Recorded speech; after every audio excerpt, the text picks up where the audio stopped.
नमस्कार स्टूडेंट, कैसे हैं आप सब लोग। आई होप आप लोग अच्छे होंगे। स्वागत है आपका मेरे यूट्यूब चैनल ज्योग्राफी अलर्ट में। और आज हम डिस्कस करने वाले हैं पार्ट 2 वीडियो। पार्ट 1 वीडियो हम बना चुके हैं अपना 12th का चैप्टर फर्स्ट में। जो हमारे 12th का चैप्टर है 5th, उसमें हम डिस्कस कर चुके हैं पार्ट 1 के बारे में। और आज हम पार्ट 2 के बारे में डिस्कस करने वाले हैं अपनी वीडियो में। ये हमारा जो पार्ट है ये हाफ चैप्टर का है। जो हमारा चैप्टर बचता है चैप्टर 5th, जो हमारा नाम है प्राथमिक क्रियाएं, उनके बारे में हम देखेंगे। और ये हमारा पार्ट 2 वीडियो है। अगर आप लोगों ने पार्ट 1 वीडियो नहीं देखा है तो आप डिस्क्रिप्शन में जाके देख सकते हो और आई बटन में जाकर देख सकते हैं। तो हम स्टार्ट करते हैं। अभी तक तो आपने वैसे भी सब्सक्राइब कर ही दिया होगा। आई नो आप लोग इतने सिंसियर तो है ही, मेरे स्टूडेंट है तो इतने सिंसियर तो है ही कि बिन बोले टीचर के आप सब्सक्राइब तो कर ही देते हो। तो स्टार्ट करते हैं।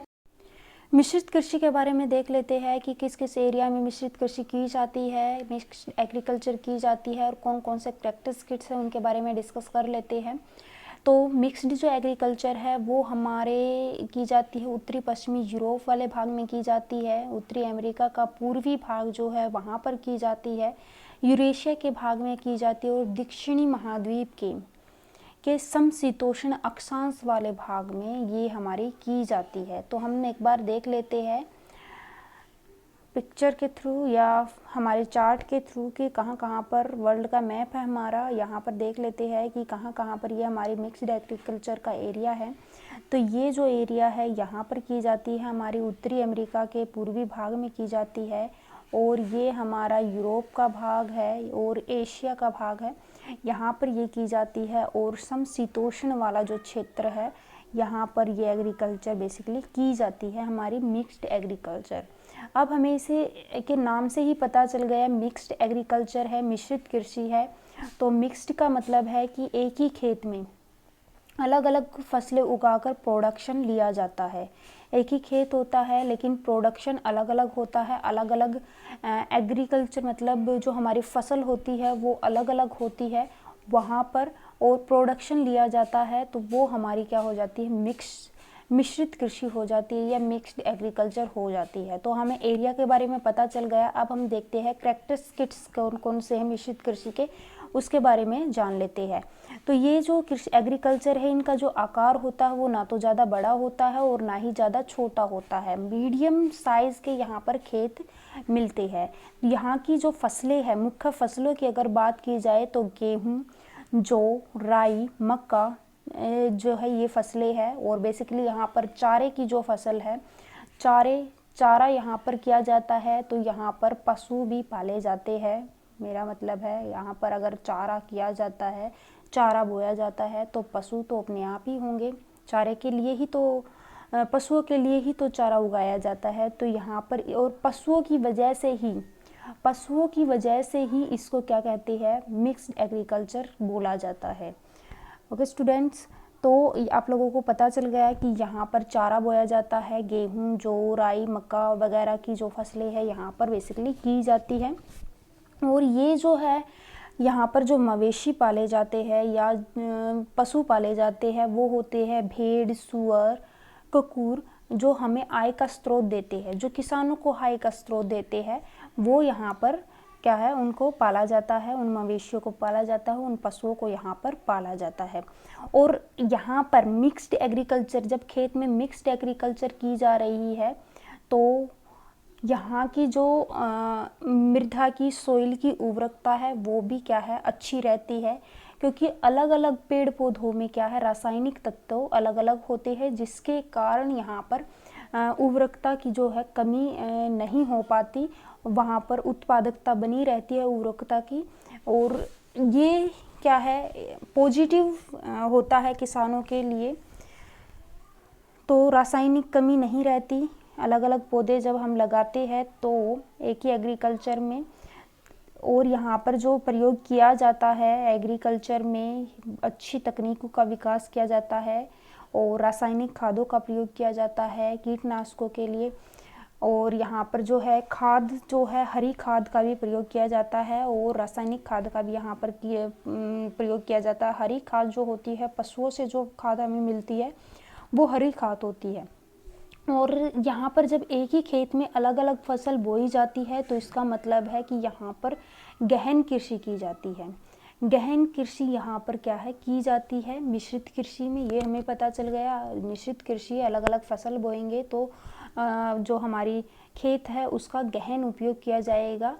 और यहाँ पर जो है पूंजी अधिक चाहिए होती है, मतलब कृषकों को पूंजी की आवश्यकता होती है अलग अलग फसल के लिए, बीज के लिए, जो हम तकनीकी प्रयोग कर रहे हैं अपनी एग्रीकल्चर में उसके उपयोग के लिए पूंजी का व्यय होता है। और कृषक जो होते हैं वो कुशल होते हैं, मिश्रित कृषि की वजह से योग्य होते हैं क्योंकि उनको अलग अलग फसल के बारे में पता होता है और उनकी कुशलता क्या है बढ़ी हुई होती है। तो यही यहाँ की बिल्कुल मुख्य विशेषताएं बोली जाती है। तो आप लोगों को पता चल गया है कि मिश्रित कृषि कहाँ कहाँ पर की जाती है, उनकी क्या विशेषताएं हैं। अब हम देखते हैं डेयरी कृषि क्या होती है। डेयरी कृषि के बारे में देखते हैं कि डेयरी कृषि क्या होती है। आप लोगों ने भी नगरीय इलाकों में देखा होगा कि नगरीय इलाकों के पास या नगरीय इलाकों के समीप जो होता है वहाँ पर आपको डेयरी कृषि मिल जाएगी। डेयरी गाय के या डेयरी टाइप में जो व्यवसाय है वो आप लोगों को नगरों के समीप मिल जाएंगे। तो बेसिकली डेयरी कृषि वही होती है जो नगरों के समीप की जाती है। और यहाँ पर जो पशु होते हैं वो दुधारू होते हैं, मतलब जो दूध ज़्यादा देते हैं, उनका पालन पोषण ही इसी वजह से किया जाता है। और उनकी जो क्वालिटी और क्वांटिटी दोनों होती है वो भी बड़ी अच्छी होती है, दक्ष होते हैं। उन्नत किस्म के जो पशु होते हैं वो वहाँ पर होते हैं क्योंकि उनका बेसिक जो पर्पज़ होता है नगरों तक दूध का पहुँचाना होता है वहाँ के लोगों का या किसानों का। पूंजी भी अधिक व्यय होती है। पूंजी अधिक व्यय कैसे होती है, जब नगरों के समीप होगा तो वहाँ पर जो दक्ष पशु है तो उनकी देखरेख के लिए भी, मतलब उनकी जो किस्म है वो भी एक अच्छी है तो महंगे जो है पशु मिलेंगे। और उनके रख रखाव के लिए भी स्थान चाहिए तो वहाँ पर उसके लिए भी ज़्यादा खर्च किया जाता है। घास वगैरह के लिए, संचित भंडारण के लिए भी खर्च ज़्यादा किया जाता है। तो इसी वजह से किसानों का व्यय यहाँ पर ज़्यादा होता है। और देख लेते हैं कि ये जो है इसमें श्रम की भी आवश्यकता होती है। डेयरी कृषि में श्रम पूरे साल ही करना पड़ता है। जैसे हम खेतों में करते हैं या एग्रीकल्चर में करते हैं तो उसमें क्या है, हम एक बार हमने फसल लगा दी और दूसरी बार जब क्या है उसको काटने के लिए ही किया जाता है पूरा प्रोसीजर, बीच में किसान रेस्ट कर लेता है। लेकिन इसमें क्या होता है, इस एग्रीकल्चर में इसमें किसान क्या है पूरे साल ही लगा रहता है पशुओं की देखभाल में। तो वो क्या है, हाँ कहीं ना कहीं किसानों को पूरे साल इसमें क्या है श्रम करना पड़ता है, कार्य करना पड़ता है। इसमें कोई भी उनका रेस्ट करने का कोई भी अंतराल नहीं होता और श्रम की आवश्यकता बहुत ज़्यादा होती है, पूंजी व्यय सबसे ज़्यादा होती है। और मैंने आप लोगों को बता ही दिया, नगरों के नज़दीक होता है, औद्योगिक केंद्र के समीप ये आपके को मिल जाएगी डेयरी एग्रीकल्चर। इसका जो साधन होते हैं और नगरों के और औद्योगिक केंद्रों के समीप बसाने का इसका मुख्य कारण होता है कि मार्केट को ये चीज़ अवेलेबल करवाना। दूध, दही, मावा, ये जितने भी दूध से बनने वाले सामान होते हैं उनको मार्केट को अवेलेबल करवाना उन चीज़ों को। तो ये बेसिकली उनके समीप ही की जाती है डेयरी कृषि जो है हमारी। और इसका क्षेत्र देख लेते हैं कि ये कहाँ कहाँ पर होती है। तो ये हमारी जो होती है वाणिज्य डेयरी कृषि होती है, वाणिज्य ही होती है, कमर्शियल ही होती है, पूरा का पूरा मार्केट पर बेस होती है, मार्केट के लिए ही एग्रीकल्चर की जाती है।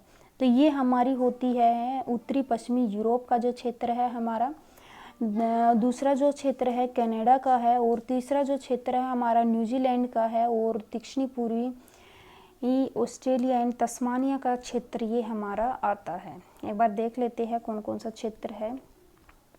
ये हमारा क्षेत्र है, ये वाला क्षेत्र इसमें आ जाता है, ये वाला आ जाता है और ये वाला पोर्शन है ये हमारा क्या है डेयरी कृषि के लिए आता है क्षेत्र। नेक्स्ट जो है हमारा भूमध्य सागरीय कृषि। भूमध्य सागरीय कृषि बहुत ही इम्पोर्टेंट है स्टूडेंट्स, ये बड़ा क्वेश्चन पूछा जाता है, यूजीसी नेट में भी पूछा जाता है, मल्टीपल चॉइस में 12th क्लास में भी पूछा जाता है, यूपीएससी में भी पूछा जाता है। भूमध्य सागरीय कृषि क्या होती है, कहाँ पर ये होती है, तो इनके बारे में बेसिकली पूछा जाता है। तो ये बड़ा ध्यान से आप लोग देखिएगा। पहले हम इनका ये देख लेते हैं कि ये कृषि होती क्या है, किस प्रकार की होती है और कहाँ पर होती है। तो ये कृषि जो है भूमध्य सागर, अभी जो हमने देखा भूमध्य सागर, ये वाला जो इलाका है यहाँ पर मोस्टली की जाती है। और ये हमारे मेडिटेरियन सी है, भूमध्य सागर एग्रीकल्चर जो है, कृषि जो है यहाँ पर की जाती है। और इसी के नाम पर, भूमध्य सागर के नाम पर ही इस एग्रीकल्चर का नाम रखा गया है। और इसकी जो विशेषता है, या उस पहले इसका क्षेत्र देख लेते हैं। वैसे मैंने आप लोगों को बता दिया है कि बेसिकली यहाँ पर ये मोस्टली की जाती है। और भी जैसे क्लाइमेट रीजन यहाँ पर मिलता है और जगह मिलता है, तो वहाँ पर भी एग्रीकल्चर की जाती है, लेकिन सबसे ज़्यादा भूमध्य सागर वाले क्षेत्र में ये की जाती है। तो दक्षिणी यूरोप के से उत्तरी अफ्रीका में टूनेशिया से लेकर अटलांटिक तट तक ये फैली हुई है, जो हमने देखा था। ये है हमारा, ये वाला जो क्षेत्र है ये आता है उत्तरी अफ्रीका, ये हमारा टूनेशिया वाला जो क्षेत्र है ये आ जाता है यहाँ पर। फिर आता है दक्षिणी कैलिफोर्निया, कैलिफोर्निया वाला ये वाला पार्ट जो है हमारा, ये वाला जो पार्ट है ये हमारा आ जाता है। फिर हमारा आता है मध्यवर्ती चिली, चिली वाला पार्ट आ जाता है। फिर दक्षिणी अफ्रीका का दक्षिणी पश्चिमी भाग आ जाता है, ये वाला जो पार्ट है हमारा ये यहाँ पर आ जाता है दक्षिणी पश्चिमी। और फिर जो है हमारा आता है पश्चिमी, जो दक्षिणी अफ्रीका का भाग आता है, दक्षिणी पश्चिमी भाग आ जाता है। और ऑस्ट्रेलिया के दक्षिण में, ऑस्ट्रेलिया का दक्षिणी एवं दक्षिणी पश्चिमी भाग इसके अंदर आ जाता है। तो ये वाला जो पार्ट है, ये वाला पार्ट इसके अंदर आता है। अब यहाँ पर इनकी विशेषता देख लेते हैं, भूमध्य सागर की कौन कौन सी विशेषता है। अब हमें रीजन के बारे में पता चल गया है कि ये पर्टिकुलर इस रीजन में क्या है, ये एग्रीकल्चर होती है। अब हम ये देख लेते हैं कि इसकी क्या विशेषता है। यहाँ पर खट्टे फल मिलते हैं, खट्टे फल जैसे अंगूर हो गया, संतरे हो गए, तो ये जो फल होते हैं ये बेसिकली यहीं पर उगाए जाते हैं। यहाँ की ये मुख्य विशेषताएं हैं, ये याद रखना। भूमध्य सागरीय क्षेत्र में या कृषि में खट्टे फल लगाए जाते हैं और खट्टे फलों से वाइन मिलती है, मदिरा का बनाई जाती है। तो यहाँ पर क्या है, मदिरा भी का उत्पादन भी सबसे ज़्यादा होता है। और अंगूर भी यहाँ पर सबसे ज़्यादा होते हैं। और अंगूर होते हैं तो अंगूर के से क्या क्या बनता है, उसका भी उत्पादन यहाँ पर सबसे ज़्यादा होता है। तो अंगूर को सुखाकर मुनक्का बनाया जा सकता है, किशमिश बनाई जाती है। तो यहाँ पर इन चीज़ों का भी क्या है, उत्पादन किया जाता है। अंजीर, जैतून भी का भी उत्पादन यहाँ पर किया जाता है। और शीत ऋतु में जब यूरोप एवं संयुक्त राज्य अमेरिका में फलों व सब्जियों की मांग होती है, तब इसी क्षेत्र से आपूर्ति की जाती है। तो यहाँ पर क्या है, फसलें जो हमारी सब्जियाँ वगैरह है वो भी यहाँ पर अच्छी मात्रा में उगाई जाती है। ये हमें स्विट्ज़रलैंड के अंगूर का बाग दिखा रखा है कि ये अंगूर का बाग है, ये वाला ये दिखा रखा है। ओके स्टूडेंट, ये बहुत इम्पोर्टेंट है, मैं बार बार आप लोगों को बोल रही हूँ। और अभी तक आप लोगों ने मेरा चैनल सब्सक्राइब कर ही दिया होगा। चलिए, सब्जी खेती एवं उद्यान कृषि क्या होती है। अब इसमें बाजार से ही रिलेटेड हो गया, तो ये नगरों के पास की जाती है। ये डेयरी कृषि थी, ऐसे ही ये हमारी कृषि है जो कि बाजार के नज़दीक की जाती है। अब आप लोगों को इतना पता चल गया कि बाजार के नज़दीक ही एग्रीकल्चर की जाती है, सब्जी की ये खेती की जाती है, तो ये नगरों के समीप होती है। और यहाँ पर समीप होती है, सब्जी की खेती की जाती है और उद्यान की यहाँ पर कृषि की जाती है। अब आप लोगों को भी पता है कि ये नगरों के पास जब खेत होते हैं तो वो छोटे होते हैं, ज़्यादा बड़े नहीं होते। तो इनके बारे में, इनकी विशेषता देख लेते हैं और ये कहाँ कहाँ पर बेसिकली की जाती है उसके बारे में भी हम देख लेते हैं।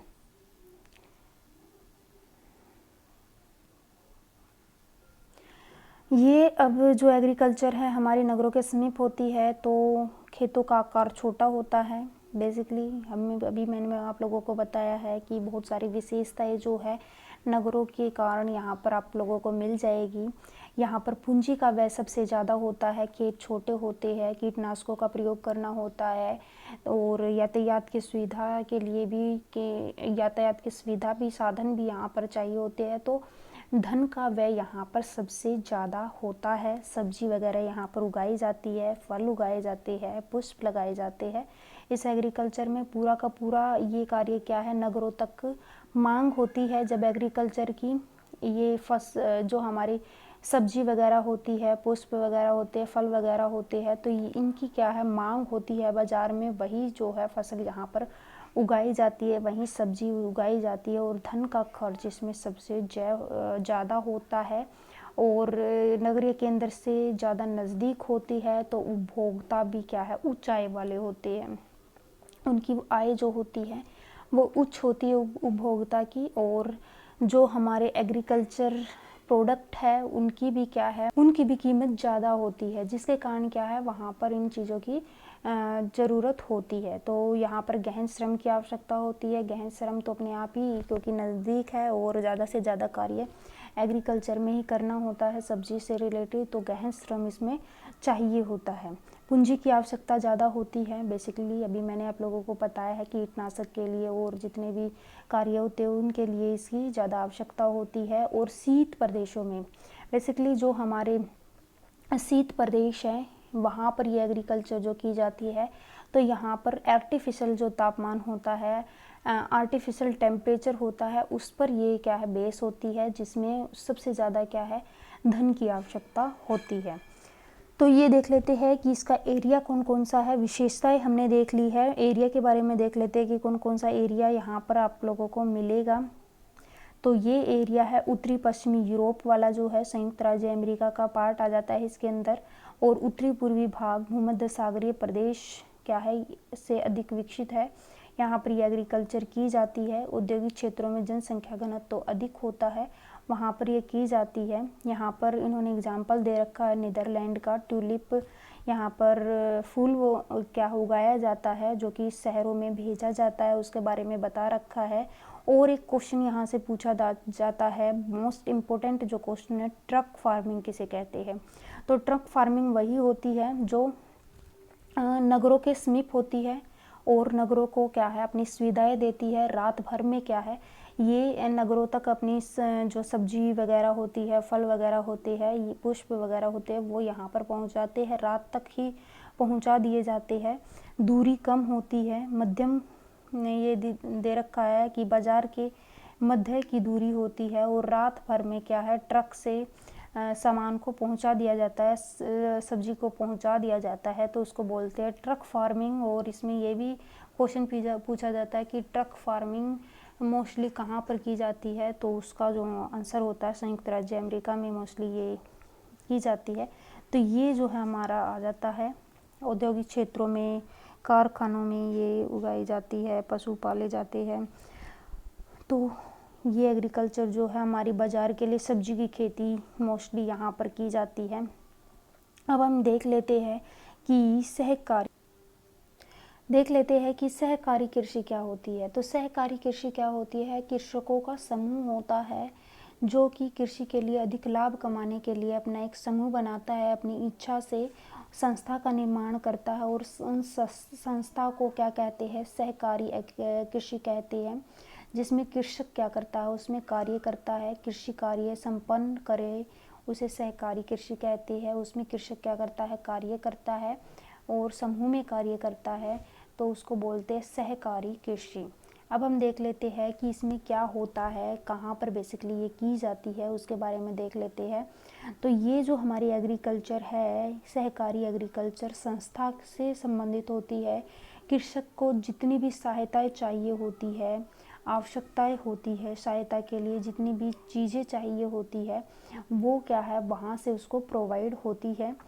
जितनी भी चीज़ों का वो प्रयोग करता है खरीदने के लिए, कृषि के उत्पादों को उचित मूल्य पर बेचने के लिए एवं सस्ती दरों पर जो साधन जुटाने होते हैं उसके लिए सहकारी कृषि क्या है मदद करती है किसानों की। ये बेसिकली एक शताब्दी पूर्व ही किया गया था, पहले से ही किया जा रहा है। और ये कहाँ पर किया गया था ये भी स्टूडेंट्स हम देख लेते हैं। ये हमारा पश्चिमी यूरोप के डेनमार्क, नीदरलैंड, ये बेसिकली पश्चिमी यूरोप में इसका चलन बहुत ज़्यादा था। बेल्जियम, स्वीडन, इटली में सफलतापूर्वक किया जाता था। सबसे अधिक जो सफलता इसको मिली थी वो डेनमार्क में मिली थी। मतलब प्रत्येक जो कृषक था वो वहाँ का सदस्य था यहाँ पर। तो ये हमारी क्या थी, सहकारी कृषि थी, जिसमें कृषक क्या है स्वेच्छा से एक समूह का निर्माण करते हैं और उस समूह से क्या है सहायता प्राप्त करते हैं। तो वो हमारी क्या कहलाती है, सहकारी कृषि कहलाती है। एक होती है हमारी सामूहिक कृषि। सामूहिक कृषि क्या होती है हम ये भी देख लेते हैं कृषि के बारे में कि सामूहिक कृषि क्या होती है। ध्यान से सुनना स्टूडेंट। सामूहिक कृषि में क्या होते हैं, छोटे छोटे किसान होते हैं और वो क्या करते हैं, समूह में कार्य करते हैं। समूह में एक समूह बना लेते हैं और उसमें कार्य करते हैं, और जितना भी कार्य होता है उनका समूह में होता है। और समूह में जब वो कार्य करते हैं तो उनका जो खेत होते हैं वो छोटे छोटे होकर वो बड़े एरिया में एग्रीकल्चर करते हैं, समूह में कि कार्य करते हैं। सामूहिक कृषि का मतलब है समूह में कार्य करना। और जब वो समूह में कार्य करते हैं तो अच्छी तकनीकों का उपयोग करते हैं प्रोडक्शन के लिए, ज़्यादा से ज़्यादा प्रोडक्शन के लिए, जिससे उनकी प्रोडक्शन ज़्यादा हो और प्रॉफिट भी ज़्यादा हो। तो उसमें समूह में कार्य करते हैं, अच्छी तकनीकी का उपयोग वो अपने एग्रीकल्चर में करते हैं। और जितने भी कृषक हैं वो समूह में कार्य करते हैं एग्रीकल्चर में, और जितना भी उनको प्रोडक्शन से जितना भी लाभ होता है वो क्या है फिर अपने में हाफ हाफ बांट लेते हैं। उसी आधार पर उसको क्या है अपने में बांट लेते हैं। वो हमारी कहलाती है सामूहिक कृषि। और ये जो चलन हुआ था सामूहिक कृषि का वो सबसे पहले सोवियत संघ में हुआ था सामूहिक कृषि का। और सरकार से पहले ही निर्धारित हो जाता है कि प्रोडक्शन इतना होगा और हमें जो है लाभ इतना निर्धारित मूल्य पर उनको खरीदा जाता है और फिर उनको सभी में वितरित कर दिया जाता है। जितने भी हमारे कृषक होते हैं उसमें उसको बांट दिया जाता है। तो ये हमारी जो एग्रीकल्चर है वो इसका जो प्रारंभ हुआ था वो सोवियत संघ से प्रारंभ हुआ था। और सोवियत संघ में इसको नाम दिया गया था सामूहिक कृषि को कोलखोज। कोलखोज के नाम से इसको जाना जाता है। इम्पोर्टेंट क्वेश्चन है स्टूडेंट्स, इसको ध्यान में रखना। तो ये हमारी क्या है एग्रीकल्चर है, सामूहिक कृषि। आई होप आप लोगों को पता चला होगा सामूहिक कृषि क्या होती है। अब हम आते हैं खनन भी क्या है, हमारी प्राथमिक क्रियाएं हैं। जो खनन कार्य होता है वो भी हमारी प्राथमिक क्रियाएं में होता है। इसका प्रत्यक्ष संबंध होता है हमारे पर्यावरण से। खनन का प्रत्यक्ष संबंध होता है हमारे पर्यावरण से। तो ये भी हमारी क्या है प्राथमिक क्रियाओं के अंदर आते हैं। तो खनन देख लेते हैं। खनन एक्चुअल में होता क्या है, तो खनन जो है वो इसका इतिहास पुराना है, ये तो आप लोगों को पता है। ताम्र युग आया, कांस्य युग आया, ये जितने भी युग आए उसमें खनन का यूज ज़्यादा किया जाता था। औजारों का प्रयोग किया जाता था, बर्तनों का निर्माण किया जाता था। तो ये जितना भी कार्य होता था वो हमारे खनन के द्वारा ही होता था। प्रत्यक्ष संबंध हमारा पर्यावरण से होता था। लेकिन इसकी शुरुआत की अगर बात की जाए, तेज़ी से इसकी विकास की बात की जाए, तो औद्योगिक क्रांति के पश्चात इसमें क्या है तीव्र गति से विकास होना स्टार्ट हो गया था। अब हम देखते हैं कि खनन कार्यों को प्रभावित करने वाले कारक कौन कौन से होते हैं। तो उसको खनन को प्रभावित करने वाले कारक बहुत से होते हैं, जिसमें भौतिक कारक भी हो जाते हैं हमारे, फिजियोग्राफी कैसी है या खनिजनी स्वरूपों के आकार कैसे है, उसके श्रेणी व उपस्थिति की अवस्थिति, जितनी भी होते हैं वो क्या है हमारे खनन को प्रभावित करते हैं। आर्थिक कारक भी कहीं ना कहीं हमारे खनन कार्यों को प्रभावित करते हैं। कैसे करते हैं कि कितनी खनिज की मांग है मार्केट में, टेक्नोलॉजी का कौन सी का उपयोग किया गया है, कौन सा ज्ञान नॉलेज भी होनी चाहिए उसके प्रति, और स्ट्रक्चर वगैरह के बारे में पता होना चाहिए, पूंजी भी होनी चाहिए, यातायात भी होना चाहिए। तो कहीं ना कहीं खनिज कार्यों को ये क्या कर रहे हैं प्रभावित करने वाले कारक बन रहे हैं। अब हम खनन की विधि देख लेते हैं कि कौन कौन सी विधि है या कौन कौन से प्रकार के खनन होते हैं। प्रकृति के आधार पर उसको दो भागों में बांटा गया है, एक हमारा धरातलीय होता है और एक हमारा भूमिगत होता है। धरातलीय जो होता है हमारा ये वाला जो पोर्शन है, धरातलीय अगर खनन की बात करते हैं तो ये वाला जो होता है हमारे धरातल के ऊपरी भाग पर जो होता है, जिसको विवर्त खनन कहते हैं। तो ये हमारा क्या है, ऊपर वाला जो पार्ट होता है धरातल के उसी में मिलता है, और जो हमारा भूमिगत होता है वो भूमि के नीचे वाले पोर्शन में मिलता है, तो वो हमारा कहलाता है भूमिगत खनन।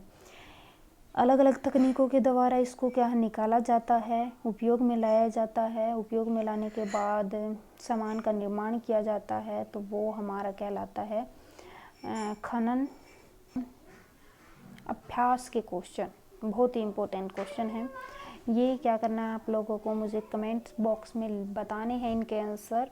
ये आप लोगों के 8 या 9 क्वेश्चन हैं जो कि इम्पोर्टेंट है। मैंने आप लोगों को पूरा लेसन करवाया है। अगर आप लोगों ने पार्ट 1 वीडियो नहीं देखी है तो आप डिस्क्रिप्शन में जाकर देख सकते हैं, और कमेंट्स बॉक्स में आपको इनके आंसर मुझे देने हैं।